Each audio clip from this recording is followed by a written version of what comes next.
नमस्कार, आप देख रहे हैं वंदे भारत। मैं हूं आंचल गुलाटी गुंबर और इस शो के जरिए हमारी कोशिश होती है राज्यों से जुड़ी तमाम बड़ी खबरें करें आपके साथ साझा।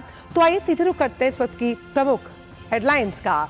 वंदे भारत में कैसे नक्सलियों का हो रहा है अंत, और अब अबूझमाड़ में एक नया बसंत, एक नई विकास की इबारत लिखी जा रही है। इस पर करेंगे चर्चा हम आज वंदे भारत में। वहीं बात होगी चनाब ब्यास के मेल को लेकर, और कैसे ये जब मेल होगा इस परियोजना से नया विकास का एक हम और अध्याय लिखते हुए देखेंगे। इसके बाद बात होगी कि कैसे सूर्य घर जो योजना है उसका वायदा जिस तरह से सरकार द्वारा किया गया, हर घर जो मुफ्त बिजली है सोलर रूफटॉप के जरिए, वो कैसे आजीविका का साधन भी बन रही है। इन सभी पर होगी बात। लेकिन सबसे पहले बात करते हैं हम छत्तीसगढ़ से जुड़ी हुई। छत्तीसगढ़ के बस्तर संभाग का जो नारायणपुर जिला है उसका अबूझमाड़ इलाका एक समय था जब इस इलाके का नाम सुनते ही लोगों के जहन में बारूद, बंदूक और आईईडी जो एक्सप्लोजिव्स हैं उनकी तस्वीरें उभर कर आती थी। करीब 6 दशकों तक ये क्षेत्र नक्सली हिंसा और दहशत का प्रतीक बना रहा। लेकिन अब तस्वीर और तदबीर बदल रही है। देखिए डीडी न्यूज के संवाददाता डॉक्टर सोमेश पटेल की यह खास रिपोर्ट। घने जंगल, ऊंचे पहाड़ और वर्षों तक विकास से कटे रहे अबूझमाड़ के ये इलाके कभी नक्सलियों के गढ़ माने जाते थे।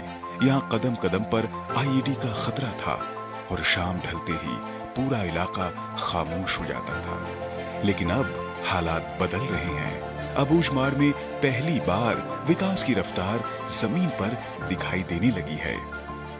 31 मार्च 2026 के बाद अबूझमाड़ में विकास की नई इबारत लिखी जा रही है।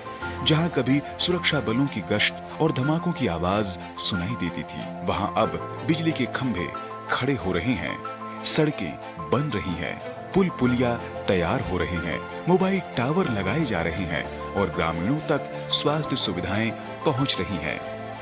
दूर दराज के गांवों तक सड़क निर्माण का काम जारी है। नदियों और नालों पर पुल पुलिया बनाए जा रहे हैं ताकि ग्रामीणों का संपर्क मुख्य धारा से जुड़ सके। अब लोग अपने परिजनों से आसानी से संपर्क कर पा रहे हैं और ऑनलाइन सेवाओं का लाभ भी मिलने लगा है। स्वास्थ्य सेवाओं को मजबूत करने के लिए सामुदायिक स्वास्थ्य केंद्र और मोबाइल मेडिकल यूनिट भी शुरू की गई है।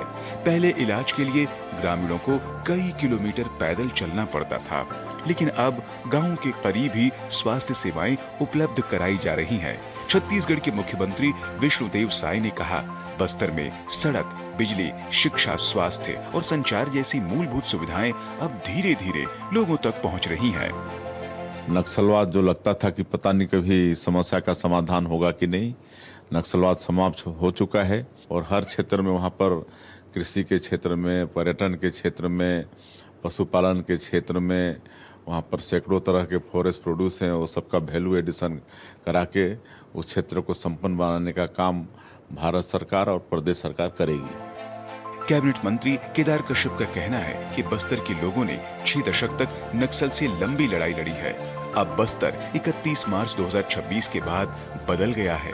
बस्तर में विकास कार्य हो रहे हैं। बस्तर के और इस अंचल के लोग जो लंबे लगभग 60 सालों तक हम लोग नक्सलवाद की पीड़ा को झेले और कई अपने अपने परिवारजनों को खोया, आज उसको नक्सलवाद से मुक्त करने का काम, इतना अभूतपूर्व कार्य हमारे देश के यशस्वी प्रधानमंत्री माननीय नरेंद्र मोदी जी ने किया।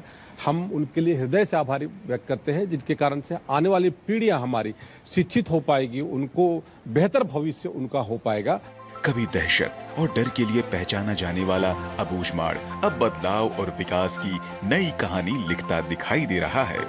अबूझमाड़ जो कभी देश के सबसे संवेदनशील इलाकों में गिना जाता था, आज वहीं विकास के नए रास्ते खुलते दिखाई दे रहे हैं। बारूद और गोलियों की आवाज से बस्तर को जाना जाता था, अब उस इलाके में बम बारूद और गोलियों की आवाज नहीं बल्कि विकास की तस्वीर देखने को मिल रही है। जिन इलाकों में कभी नक्सलियों का दहशत था, उस इलाकों में सड़क, पुल पुलिया और मोबाइल टावर लग रहे हैं। जिन इलाकों में कभी नक्सली बच्चों को मौत का पाठ पढ़ाया करते थे, अब उस इलाके में स्कूल की घंटियां बज रही हैं। बस्तर बदल रहा है। अपने कैमरा सहयोगी नागेश के साथ सोमेश पटेल, डीडी न्यूज बस्तर। तो आखिरकार ये नक्सली कैसे सिमटे, ये आपको समझाते हैं। तो सुरक्षा रणनीति के साथ साथ जैसे जैसे विकास की योजनाओं में तेजी आई, उस वजह से नक्सली कहीं ना कहीं पिछड़ते हुए नजर आए। वहीं केंद्रीय और राज्य बलों के बीच एक बेहतर समन्वय कायम किया गया। जिला रिजर्व ग्रुप ने एक गेम चेंजर भूमिका निभाई है नक्सलवाद के खात्मे के लिए, और ड्रोन और सैटेलाइट इमेजिंग से जो निगरानी की गई, उसकी वजह से भी नक्सलवाद का खात्मा हुआ। इसी बड़ी खबर पर ज्यादा जानकारी के साथ सोमेश पटेल इस वक्त बस्तर से जुड़ गए हैं। सोमेश, हम कह सकते हैं कि बस्तर की अगर बात की जाए तो विकास की नई कहानी लिखता हुआ नजर आ रहा है, जहां नक्सलवाद इस वक्त हाशिए पर है। जी आंचल, मैं आपको जरूर बताना चाहूंगा, बस्तर का क्षेत्र जो पिछले 6 दशक से बम बारूद और गोलियों की आवाज से जाना जाता था, लेकिन अब उस इलाके में तस्वीर पूरी तरह से बदल चुकी है। आपने एक ग्राउंड रिपोर्ट देखी होगी, यह अबूझमाड़ का इलाका है। अबूझमाड़ वही इलाका था जो नक्सलियों का कोर सबसे इलाका माना जाता था। उस इलाके में सुरक्षा बलों को जाना सबसे बड़ी चुनौतियों का सामना करना पड़ता था।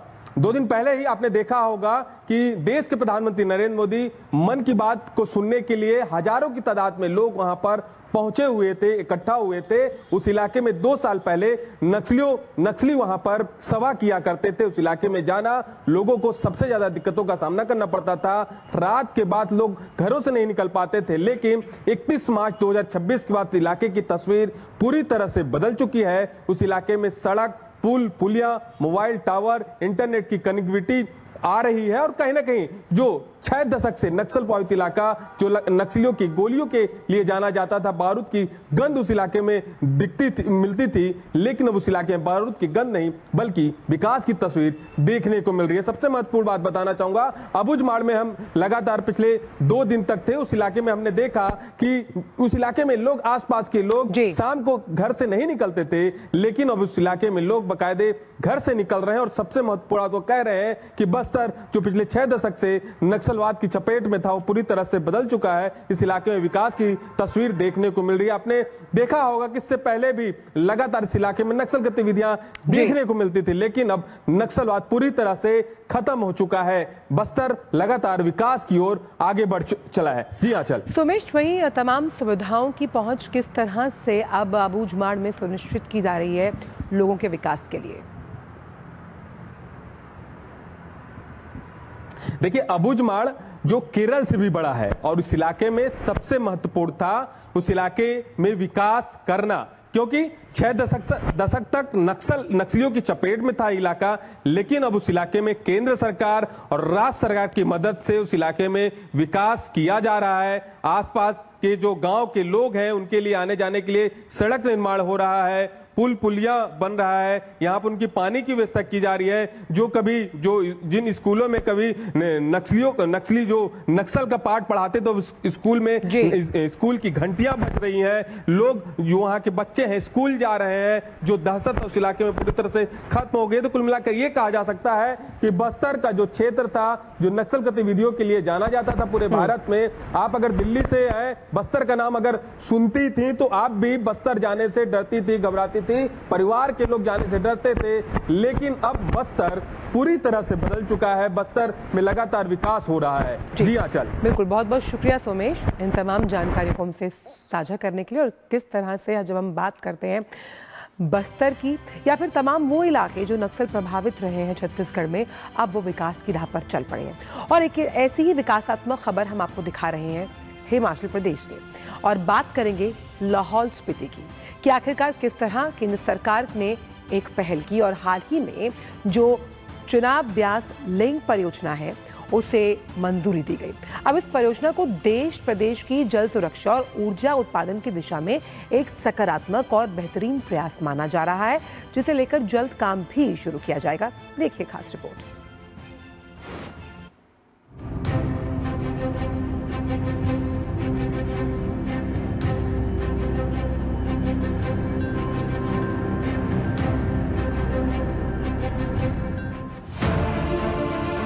जनजातीय जिला लाहौल स्पीति में केंद्र सरकार ने बहुचर्चित चिनाब ब्यास लिंक टनल परियोजना को मंजूरी दे दी है। करीब 2352 करोड़ रुपए की इस महत्वाकांक्षी परियोजना के तहत चिनाब नदी की सहायक चंद्रा नदी के अतिरिक्त पानी को सुरंग के जरिए ब्यास बेसिन की ओर मोड़ा जाएगा। इस परियोजना को देश की जल सुरक्षा, ऊर्जा उत्पादन और रणनीतिक दृष्टि से बेहद अहम माना जा रहा है। परियोजना के तहत लाहौल घाटी के कोकसर क्षेत्र में लगभग 8.7 किलोमीटर लंबी एक सुरंग बनाई जाएगी। इसके साथ ही चंद्रा नदी पर 19 मीटर ऊंचा बैराज भी तैयार होगा, जिससे नदी के जल प्रवाह को नियंत्रित किया जाएगा। बैराज के जरिए चंद्रा नदी के अतिरिक्त पानी को सुरंग के जरिए ब्यास नदी प्रणाली तक पहुंचाया जाएगा। इस पूरी परियोजना का निर्माण NHPC लिमिटेड द्वारा किया जाएगा और परियोजना को पूरा करने का लक्ष्य करीब 49 महीनों का रखा गया है। विशेषज्ञों के अनुसार इस इंटर बेसिन वाटर ट्रांसफर परियोजना से हिमाचल प्रदेश में लगभग 4000 मेगावाट अतिरिक्त जल विद्युत उत्पादन क्षमता विकसित होने का अनुमान है। चिनाब ब्यास लिंक टनल परियोजना भारत और पाकिस्तान के रिश्तों में कूटनीतिक तौर पर भी काफी महत्वपूर्ण मानी जा रही है, क्योंकि चिनाब के जरिए पाकिस्तान की करीब 80% सिंचाई आवश्यकता सिंधु जल प्रवाह से ही पूरी होती है, जिसका चिनाब नदी एक अहम हिस्सा है। चिनाब नदी उन वेस्टर्न रिवर्स में शामिल है जिनका मैक्सिमम वाटर यूजेज 1960 की इंडस वाटर ट्रीटी के तहत पाकिस्तान को मिला हुआ है। इस वजह से भारत सरकार का ये प्रोजेक्ट पाकिस्तान के साथ कूटनीतिक रिश्तों के लिहाज से भी काफ़ी महत्वपूर्ण माना जा रहा है। पाकिस्तान में करीब 80% इरिगेटेड एग्रीकल्चर जो है वो सिंधु जल प्रवाह के तहत होता है और चिनाब इसका एक महत्वपूर्ण हिस्सा है। इस वजह से चिनाब की सहायक नदी चंद्रा पर जो ये प्रोजेक्ट भारत सरकार लाने जा रही है, इसकी वजह से न सिर्फ भारत के उत्तरी राज्यों में पानी की ज़रूरतें पूरी हो पाएंगी, जल विद्युत क्षमता पूरी हो पाएगी, लेकिन साथ ही साथ पाकिस्तान के साथ कूटनीतिक रिश्तों के लिहाज से भी ये प्रोजेक्ट, ये परियोजना काफ़ी ज़्यादा महत्वपूर्ण मानी जा रही है। लाहौल स्पीति के पूर्व भाजपा जिला प्रभारी और सेंटर फॉर सस्टेनेबल डेवलपमेंट के कार्यकारी निदेशक प्रवीण शर्मा ने इसे लेकर कई सालों तक केंद्र सरकार को पत्र भी लिखे। इन पत्रों के जरिए उन्होंने कई वर्षों तक केंद्र सरकार और नीति निर्माताओं से चिनाब बेसिन के अतिरिक्त पानी को ब्यास बेसिन में लाने की मांग उठाई थी। भारत सरकार ने, भारत के माननीय प्रधानमंत्री जी ने हिमाचल प्रदेश को पिछले 10 सालों में सबसे बड़ा प्रोजेक्ट जो है 2392 करोड़ रुपए का स्वीकृत किया। टनल के माध्यम से पानी लाया जाएगा और लगभग 1200 क्यूसिक से 1500 क्यूसिक के बीच में लाया जाएगा। और मैं प्रदेश की जनता को भी ये बताना चाहूँगा कि चंद्र और भागा नदी में लगभग 17,000 क्यूसिक से लेके 35,000 क्यूसिक पानी बहता है। ऐसे में 1500 क्यूसिक लाए जाने से मैक्सिमम ब्यास का जल स्तर से 1 से 1.5 फीट तक ही बढ़ पाएगा। और दूसरा जो है, दूसरी तरफ को 19 मीटर का बैराज बनेगा। बैराज बनने का मतलब है कि हम सुरंग के पानी को जब चाहे नियंत्रित कर सकते हैं। अगर जरूरत होगी तो पानी को लेकर आएंगे, अगर जरूरत होगी तो पानी को नहीं लेकर आएंगे। इस परियोजना को लेकर प्रवीण शर्मा का तर्क था कि इससे हिमाचल प्रदेश में जल विद्युत उत्पादन, सिंचाई और जल संसाधनों का बेहतर उपयोग संभव होगा। परियोजना के समर्थकों का कहना है कि ये सिर्फ जल विद्युत परियोजना नहीं, बल्कि रणनीतिक और जल प्रबंधन से जुड़ा एक बड़ा कदम है। इस परियोजना के तहत ऐसी उम्मीद की जा रही है कि करीब 4000 मेगावाट बिजली उत्पादन की जाएगी, अतिरिक्त बिजली उत्पादन की जाएगी। Dharmaprakash, DD news, Shimla. तो ये परियोजना कहीं ना कहीं विकास की एक नए अध्याय को तो लिखेगी, लेकिन बहुत बड़ा गेम चेंजर साबित होगी। कैसे, समझते हैं। तो जल सुरक्षा की जब हम बात करते हैं, उस दिशा में ये परियोजना एक बड़ी पहल, सकारात्मक पहल है, क्योंकि वजह यह है कि इससे जो ऊर्जा उत्पादन है उसमें बढ़ोतरी होगी और कहीं ना कहीं जो निर्भरता है उसमें कमी आएगी। लगातार आत्मनिर्भरता की बात हम ऊर्जा उत्पादन में कर रहे हैं। वहीं जो जल संसाधन है उनका बेहतर उपयोग हो पाएगा और ये उपयोग जो है किस तरह से अन्य स्रोतों के लिहाज से बहुत कामगार साबित होगा आने वाले समय में। उसके साथ साथ 400 मेगावाट्स की अतिरिक्त बिजली की भी संभावना इस परियोजना से दर्शाई जा रही है, जताई जा रही है। इसी पर बात करने के लिए हमारे साथ धर्मप्रकाश इस वक्त शिमला से जुड़ गए हैं। धर्मप्रकाश, ये जो परियोजना है ये कितना बड़ा गेम चेंजर साबित होने वाली है ऊर्जा उत्पादन के सेक्टर में? आंचल, बहुत ही इंपॉर्टेंट ये परियोजना रहने वाली है, क्योंकि हिमाचल प्रदेश को वैसे ही पावर स्टेट कहा जाता है इंडिया का। करीब करीब 13,000 मेगावाट बिजली उत्पादन पहले से हिमाचल प्रदेश में होता है और इस परियोजना के क्रियान्वित हो जाने के बाद इसमें करीब 4,000 मेगावाट की बढ़ोतरी जो है वो दर्ज की जाएगी। ऑल इंडिया लेवल पे जो भी हाइड्रो इलेक्ट्रिक पावर का प्रोडक्शन होता है उसमें हिमाचल पहले से 1/4 जो बिजली प्रोडक्शन है वो करता है और हिमाचल खुद के साथ साथ दूसरे पड़ोसी राज्यों को भी बिजली जो है वो सप्लाई करता है। ऐसे में 4,000 मेगावाट का जो अतिरिक्त बिजली उत्पादन होगा उससे न सिर्फ गवर्नमेंट के लिए रेवेन्यू रिसोर्स खुलेंगे, साथ ही साथ बिजली उत्पादन ऊर्जा क्षेत्र में भी हिमाचल एक नए आयाम स्थापित करेगा। बहुत पहले से इसका एक रोड मैप तैयार किया जा रहा था, करीब 10 से 12 साल पहले। जैसा कि रिपोर्ट में भी हमने दिखाया, प्रवीण शर्मा जो लाहौल स्पीति के पूर्व जिला प्रभारी भी हैं, उन्होंने कई बार इसे लेकर केंद्र सरकार को पत्र भी लिखे थे और ये सुझाव दिया था कि जो चेनाब की जो ट्रिब्यूटरीज है चंद्रा और भागा, उसमें से चंद्रा नदी जो है उसका एक्स्ट्रा जो अतिरिक्त पानी है उसका इस्तेमाल करके ब्यास बेसिन में एक्स्ट्रा बिजली प्रोडक्शन जो है वो की जा सकती है। और उसी सुझाव को क्रियान्वित करते हुए अभी पिछली कैबिनेट बैठक जो केंद्र सरकार की हुई थी, केंद्रीय मंत्रिमंडल की हुई थी, उसमें इस प्रोजेक्ट को मंजूरी दी गई। 2,392 करोड़ रुपए का प्रोजेक्ट है, 49 महीनों का इसमें वक्त लगेगा पूरा होने में और इस प्रोजेक्ट के तहत जो NHPCL है उसके द्वारा इसको अंजाम दिया जाएगा। करीब 8.5 किलोमीटर लंबी एक टनल बनाई जाएगी और उस टनल के जरिए जो चंद्रा नदी है उसके पानी को ब्यास बेसिन की तरफ मोड़ा जाएगा और ब्यास बेसिन की तरफ मोड़ने के बाद उस पानी का इस्तेमाल कंट्रोल करने के लिए एक बैराज भी तैयार किया जाएगा करीब 19 मीटर का चंद्रा नदी पर। चंद्रा और भागा दो नदियां हैं जिनसे मिलकर चेनाब तांडी नामक जगह पर जो चेनाब नदी है उसका ओरिजिन होता है और आगे चलकर यही नदी जो है वो पाकिस्तान में चली जाती है। और क्योंकि वेस्टर्न रिवर्स जो हैं, चाहे वो चेनाब हो, चाहे सिंधु हो, चाहे और भी नदियां हैं, 1960 की इंडस वाटर ट्रीटी के तहत इन नदियों का जो कंट्रोल है वो ज्यादातर मैक्सिमम वाटर यूजेज पाकिस्तान को मिला हुआ है। तो ऐसे में ये जो प्रोजेक्ट है केंद्र सरकार का काफी महत्वपूर्ण रहने वाला है। बिल्कुल, और रणनीतिक दृष्टिकोण से भी ये परियोजना बेहद महत्वपूर्ण है। बहुत बहुत शुक्रिया धन प्रकाश आपका इन तमाम जानकारियों को हमसे साझा करने के लिए। और वंदे भारत में वक्त एक छोटे से ब्रेक का है। ब्रेक के उस पार आपको आकर बताएंगे कि सूर्य घर योजना कैसे तस्वीर और तदबीर बदल रही है, कई घरों की कैसे आजीविका का साधन बन रही है, जानेंगे वंदे भारत में ब्रेक के बाद।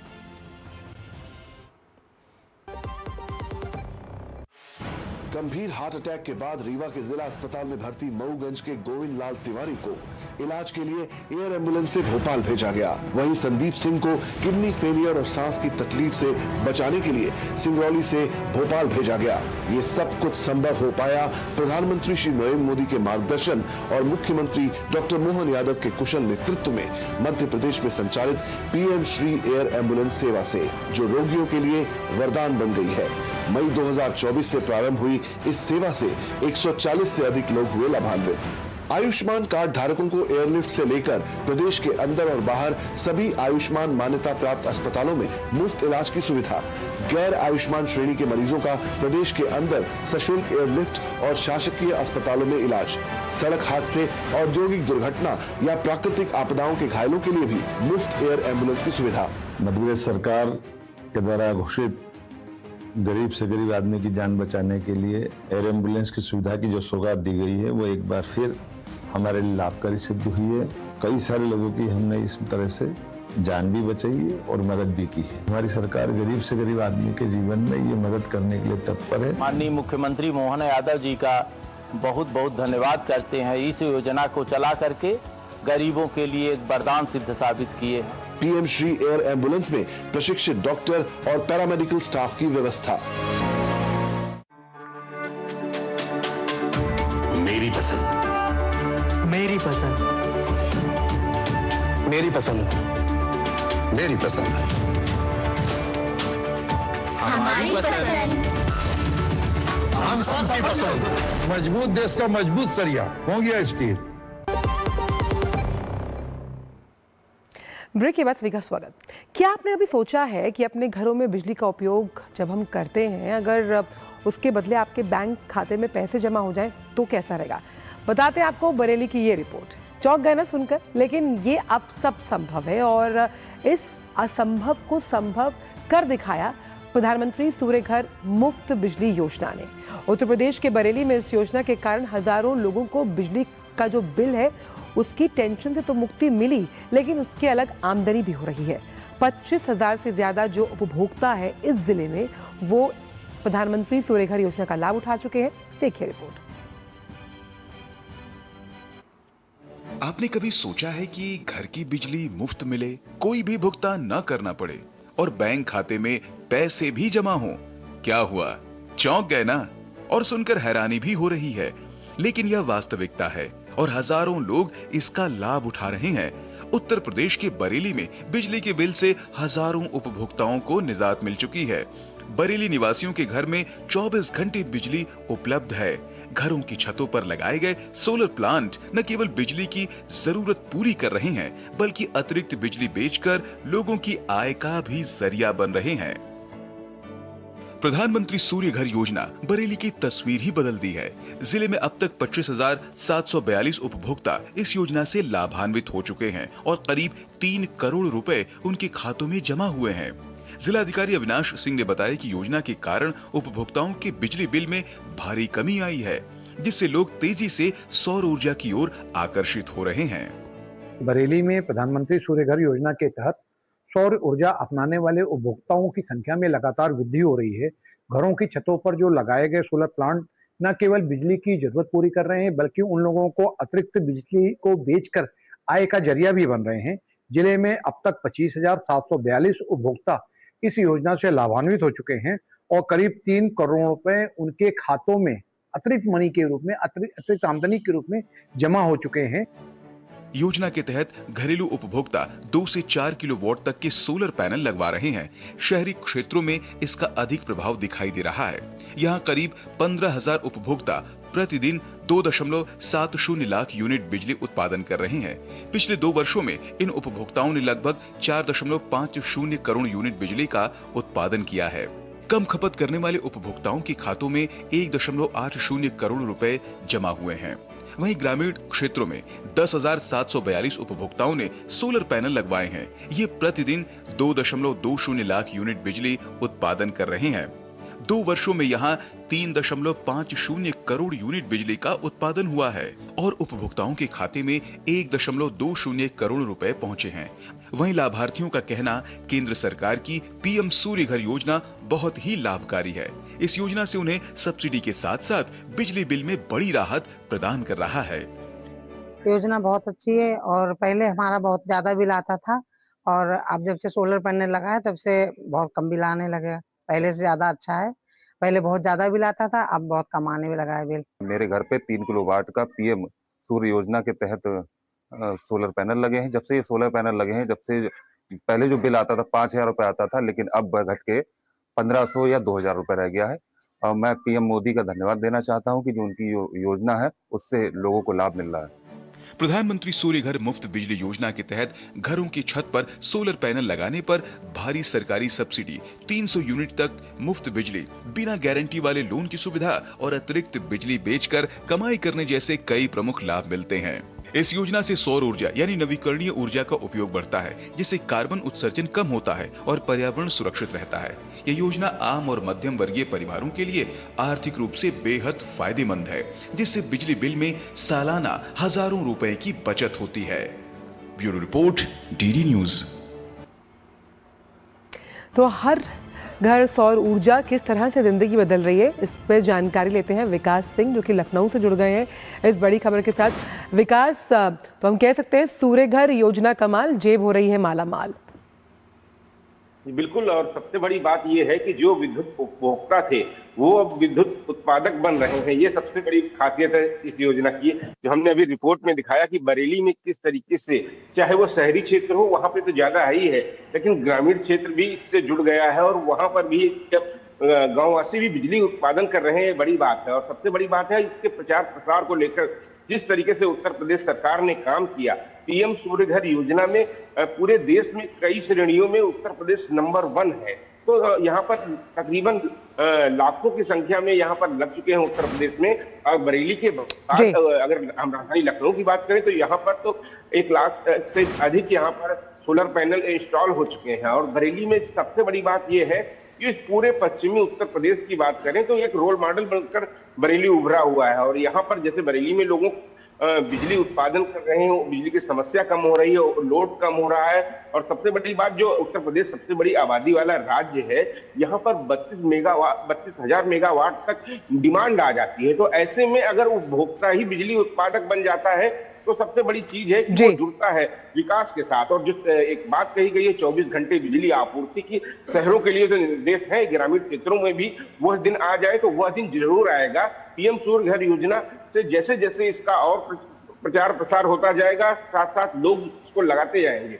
हम देख रहे हैं एक घर में इंस्टॉल है अगर सोलर पैनल, उसके यहाँ बिजली बिल आना बंद हो गया है और उसके बाद उसके किस्त भी आ जाती है जो बिजली उत्पादन होती है, क्योंकि आमतौर पर ग्रामीण क्षेत्रों में या शहरी क्षेत्रों में लोगों की जरूरत के अनुसार ही बिजली उपयोग करते हैं, निरंतर करते नहीं हो। जो बिजली बच जाती है वह ग्रिड को ट्रांसफर हो जाती है और उसके बाद जितनी यूनिट बचती है उसका पैसा उनके खाते में आता है। तो ये सबसे बड़ी बात है कि बिजली उत्पादन और भी हो यही रहा इस है, योजना को बहुत जी, और यही इस योजना को बहुत अलग बनाता है। बिल्कुल, बहुत बहुत शुक्रिया विकास इन तमाम जानकारी को हमसे साझा करने के लिए। तो आज वंदे भारत में इतना ही। आपसे मुलाकात होगी अगले हफ्ते। राज्यों से जुड़ी हुई कुछ और नई विकास की खबरें दिखाएंगे आपको। और फिलहाल मुझे मेरी पूरी टीम को दीजिए अनुमति। नमस्कार।